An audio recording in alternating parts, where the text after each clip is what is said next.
네, 한번 옆에 계신 분과 인사할까요? 샬롬 인사해 볼까요? 네, 뒤에 계신 분들과도 한번 다시 인사해 볼까요? 샬롬.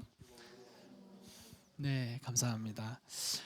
지난 1월 1주차에 이제 베트남의 우리 건강한 교육 사역 그리고 또 네임리스와 함께 베트남에 잘 다녀왔습니다. 제가 교회 톡방에도 공유를 드린 바와 같이 사역이 은혜 가운데 잘 마무리가 되었습니다.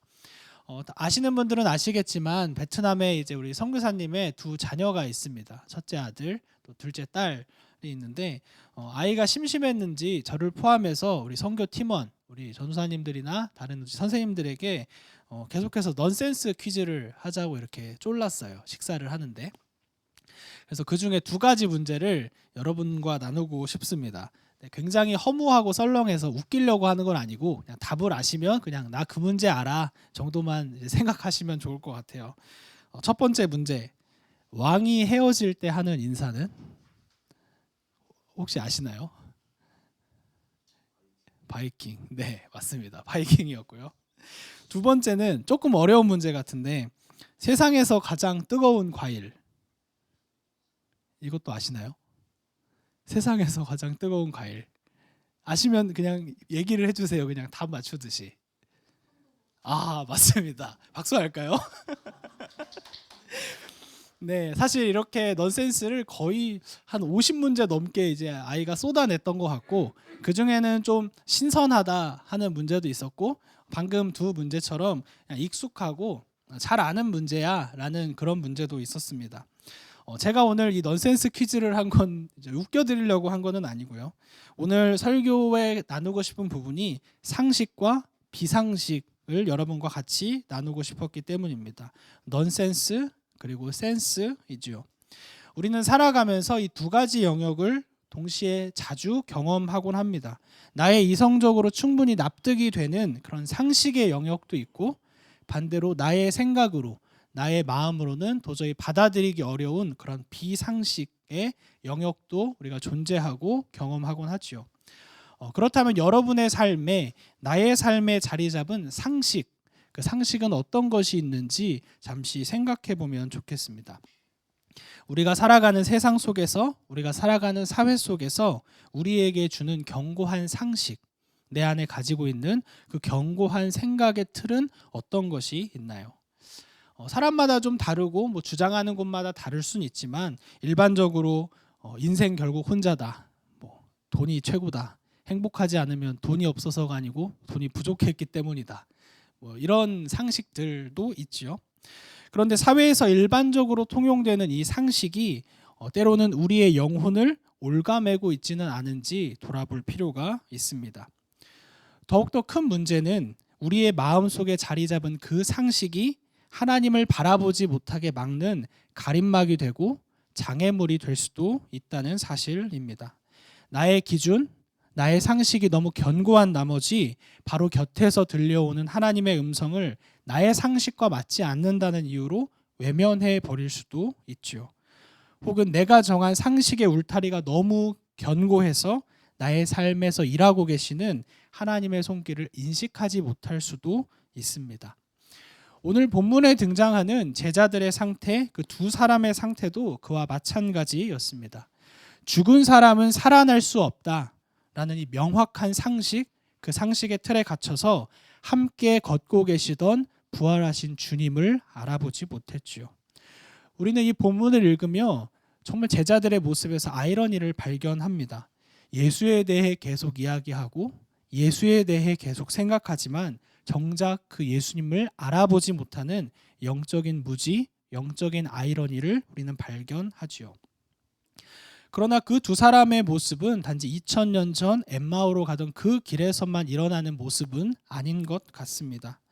예수님에 대해 이야기하고 예수님에 대해 알고 있지만 정작 나의 삶의 문제 앞에서는 나의 삶의 주인 되시는 예수님을 바라보지 못하는 우리들의 이야기일 수도 있습니다. 그래서 오늘은 말씀을 통하여 도저히 믿기지 않던 부활이라는 그 넌센스가 어떻게 제자들에게 실제로 받아들여지는지, 절망에 사로잡혔던 그 제자들의 마음에, 그 가슴에 다시금 어떻게 말씀으로 불이 붙는지 한번 살펴보겠습니다. 보았으면 좋겠습니다.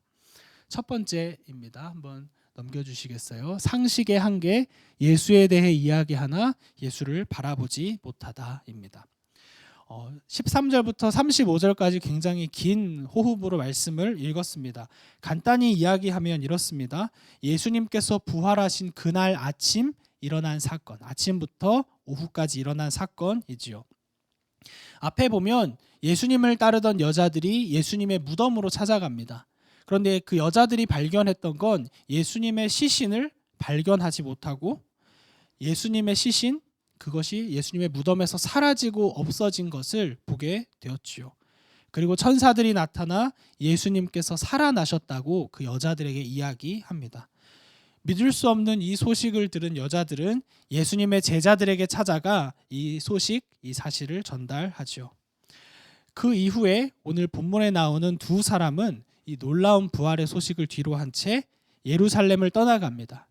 약 11km 정도 떨어진 거리 엠마오라는 마을로 내려갔습니다. 그들의 관점에서 한번 생각해 볼까요? 그들은 이미 예수님의 죽음을 목격했고 모든 것이 다 끝났다고 결론 지은 그때로부터 이미 3일이나 지난 시점이었습니다. 재미있는 건 그럼에도 불구하고 그들의 대화의 주제는 예수님이었다는 거예요. 어떤 이야기를 했을까요? 두 사람이 우리가 편한 표현으로는 그냥 수다 떤다라고 하는데 예수님과 함께 했던 3년을 회고했을 수도 있고 예수님께서 십자가에 처형당한 그 충격적인 사건을 다시금 이야기했을 수도 있고 더 나아가 오늘 아침에 들려오는 그 믿을 수 없는 부활에 대한 주제로 대화하고 토론하지 않았을까요? 여러분의 삶에서 해결하기 어려운 문제를 놓고 회사에서는 팀원들과 혹은 집에서는 가족들과 이야기를 나눈 경험이 있으신가요? 이야기를 하기는 하는데 도저히 답이 안 나오는 그런 대화, 그런 상황을 우리는 마주하기도 하지요. 이 두 사람의 대화도 그와 마찬가지였을 것 같습니다. 예수가 죽은 걸 봤는데, 예수가 처형당한 걸 봤는데 어떻게 다시 살아난다는 거야? 여자들이 잘못 본 거 아니야? 아니면 여자들이 우리를 속인 거 아니야? 죽은 건 사실인데 부활이 어떻게 사실이 될 수 있어? 라고 그들은 치열하게 논쟁하고 치열하게 토론하고 치열하게 대화했을 겁니다.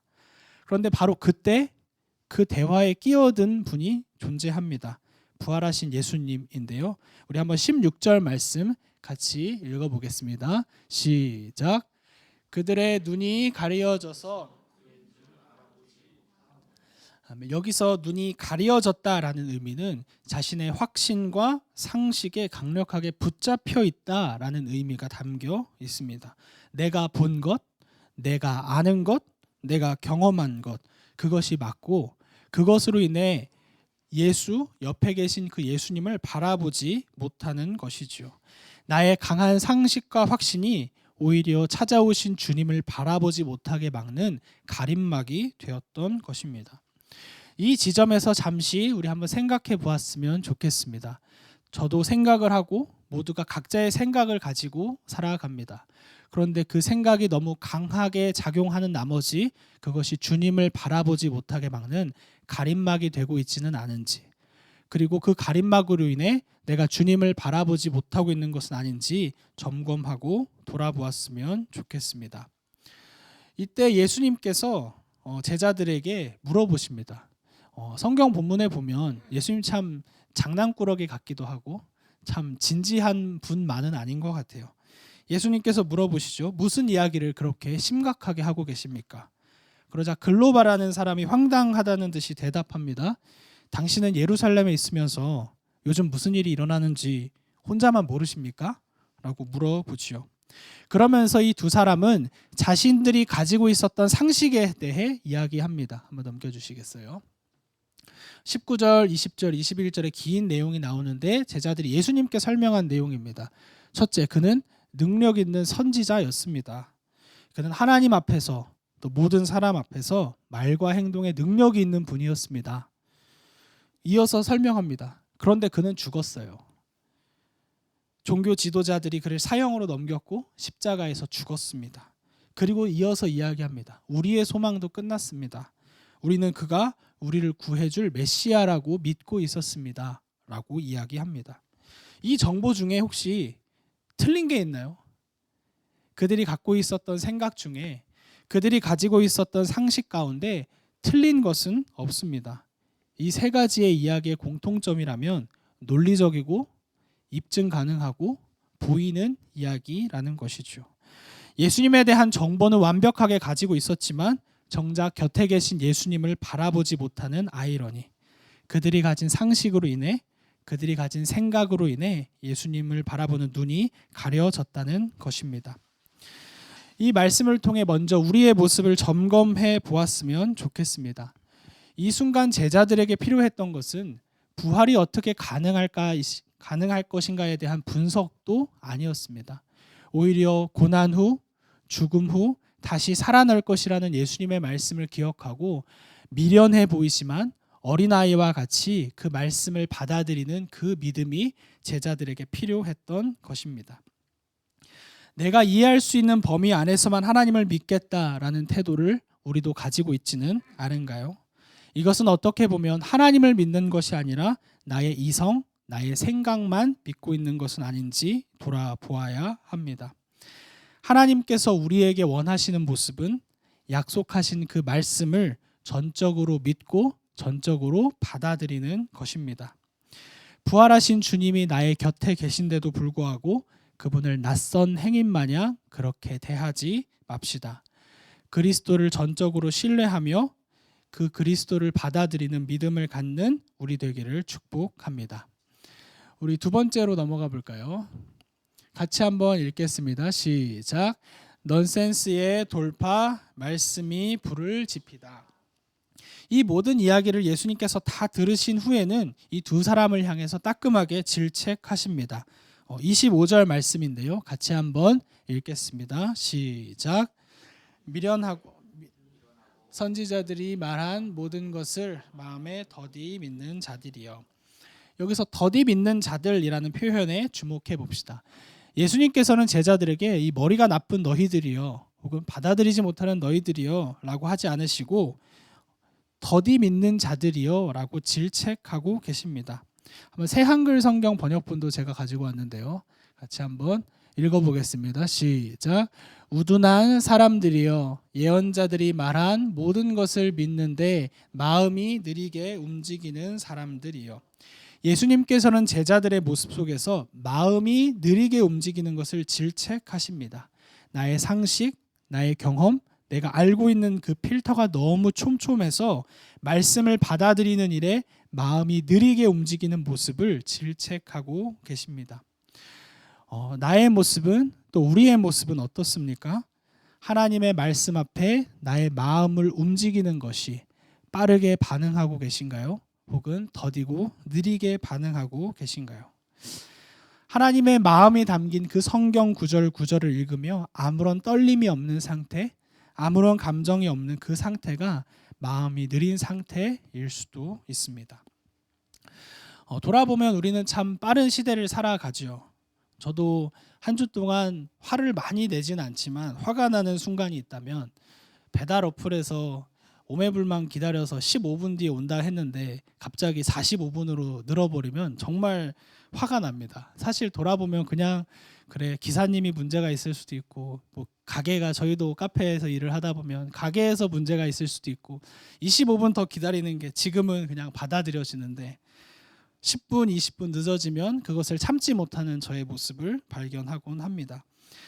그런데 이상하게도 하나님의 말씀을 받아들이는 그 일, 그 속도에는 더딘 모습은 아닌지 돌아보게 됩니다. 무겁고 둔하여서 나의 마음이, 나의 생각이 둔하여서 하나님의 말씀으로 나의 생각을 전환하는 일에는 더딘 것이 아닌지 돌아볼 필요가 있습니다.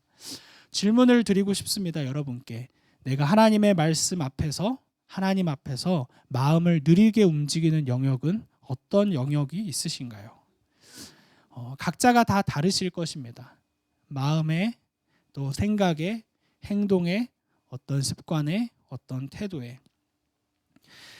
하나님의 말씀 앞에서 우리의 마음이 더 빠르게 움직이기를 주님의 이름으로 축복합니다.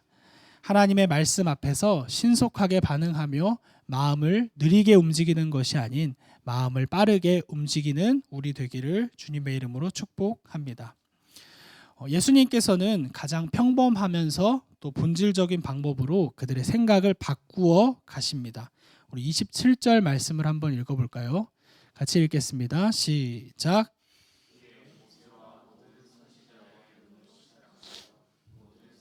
쓴 바 자기에 관한 것을 자세히 설명하시느니라. 예수님께서 그 두 사람에게 했던 것은 자세히 설명해 주시는 일이었습니다.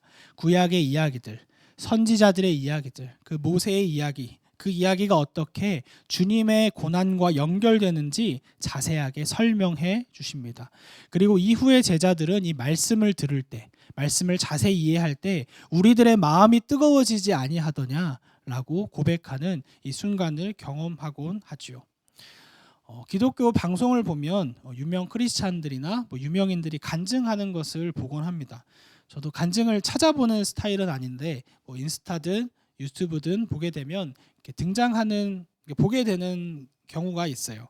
그 간증의 이야기를 들으면 드라마틱하죠. 기승전결이 완벽합니다.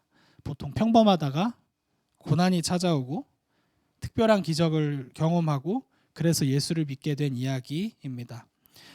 그 이야기와 나의 이야기를 비교하다 보면 나의 이야기가 너무 평범한 것은 아닌지 생각이 들기도 합니다.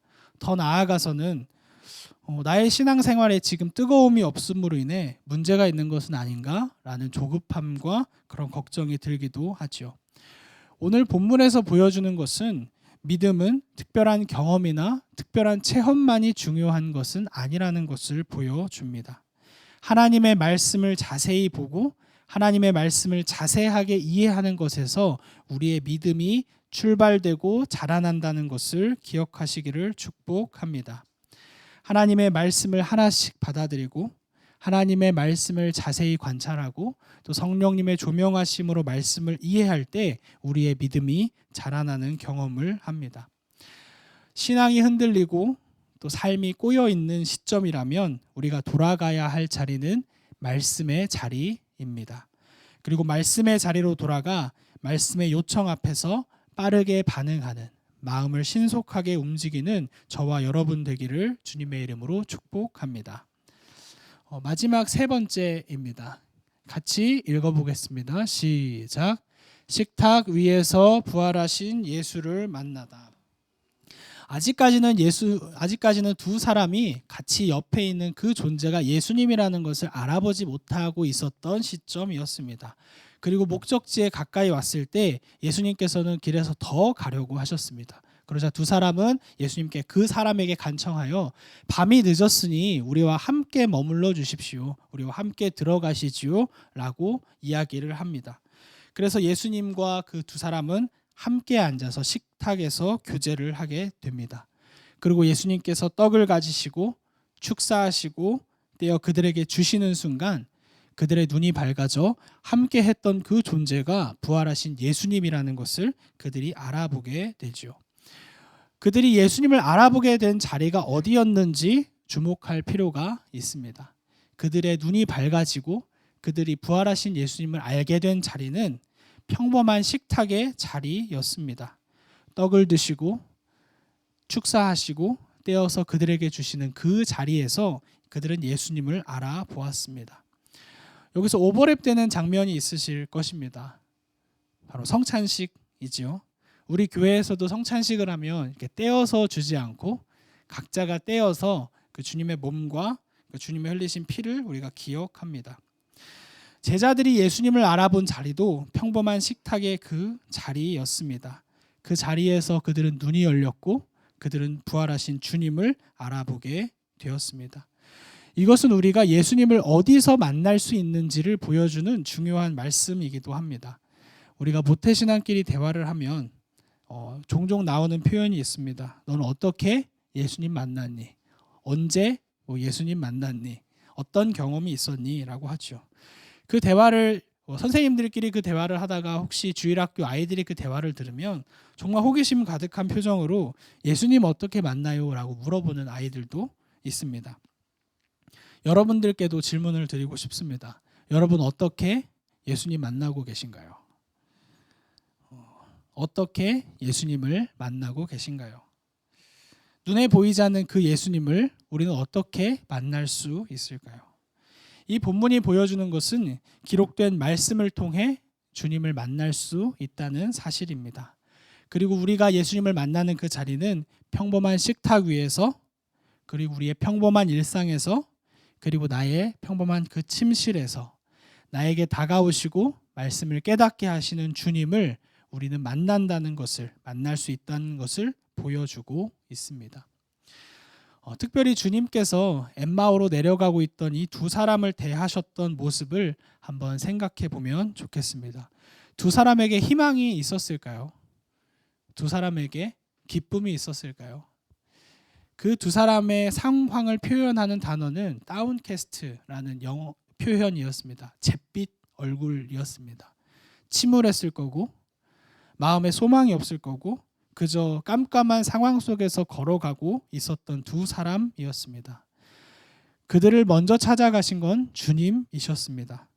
낯선 나그네와 같은 모습으로 주님께서 나타나셨고, 말씀으로 그들의 마음을 열어주셨고, 식탁에서 그들의 눈을 열어주셨던, 밝혀주셨던 모습을 볼 수 있습니다. 내 마음이 힘들고 지쳐있는 그 순간, 내가 하나님을 등지고 있는 그 순간, 그 순간에도 주님은 낯선 나그네의 모습으로 찾아오시고 말씀으로 우리의 마음을 여시고 우리의 눈을 밝혀주시는 분임을 기억하기를 주님의 이름으로 축복합니다. 주님이 주시는 은혜, 다가오시고 말씀으로 알려주시고 우리의 눈을 밝게 해주시는 그 주님의 은혜가 우리에게 주어짐을 기억했으면 좋겠습니다. 마지막으로 우리 31절 말씀인데요. 같이 한번 읽어보겠습니다. 시작. 그들의 눈이 밝아져 그인 줄 알아보더니. 아멘. 참 이 장면도, 이 본문도 이해하기 어려운, 쉽지 않은 본문이었습니다. 이제야 주님을 알아보고 이제야 주님과 같이 기쁨으로 대화하기를 원하는 순간이었을 텐데 눈이 밝아져 알아보더니 예수는 그들에게 보이지 아니하더라. 예수님께서 시야에서 사라지신 것이죠. 이제 겨우 눈을 떴는데, 이제 겨우 예수님을 알아보게 됐는데 그들의 시야에서 예수님이 사라지셨습니다. 왜 그러셨을까 생각을 해보았어요. 더 대화하시면 안 됐을까요? 더 회포를 풀고 너희도 3일간 고생했다 얘기하시면 되지 않았을까요? 여기에는 주님의 깊은 뜻이 담겨 있다고 생각됩니다.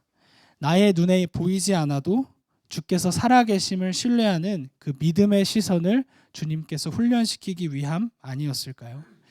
이제는 눈에 주님께서 보이지 않아도, 지금 내 곁에 주님이 있지 않아도 그분이 살아나셨음을 믿음의 눈으로 바라보고 그가 나와 함께 하심을 믿음으로 고백하기를 주께서 원하셨던 것입니다. 주 안에서 우리 사랑하는 건강한 교회 성도 여러분, 우리의 삶에도 이렇게 상식으로, 우리의 생각으로 받아들이기 어려운 일들, 상황들이 찾아옵니다. 오늘 말씀을 기억했으면 좋겠습니다. 첫 번째로 나를 찾아오시는 그 그리스도, 그분 자체를 신뢰합시다. 그리고 하나님의 말씀에 나의 마음을 두며 그 말씀에 나의 반응, 나의 속도 신속하게 움직입시다. 그리고 일상 속에서 나를 찾아오시는 주님을 만났으면 좋겠습니다.